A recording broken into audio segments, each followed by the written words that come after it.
Hello, ayan o, good afternoon, another baby girl. Si baby Yana, ayan, pinanganak ng 6:25 PM si baby. Ang cute oh, manang-mana sa mommy at daddy, maputi yan oh. Ay, ang cute, 2.9 kilos si baby, ayan. Super cute niya, ang puti, sobrang kinis ng mga balat. Ayan ang baby, hello, ang cute. Ganyan talaga ang baby pagka full of vitamins talaga. Si mommy. Ang ganda ng result kay baby. Ayan, kikinis ng mga skin. Ayan, super cute. Mga initial vaccine, ibigay na kay baby ma'am ha. Yung Hepa B, vitamin K din.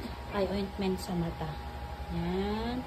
Dahil hapon na, bukas na natin ipapa laboratory at saka pedya si baby nila. Ayan. Congrats. Bye-bye. Thank you for watching.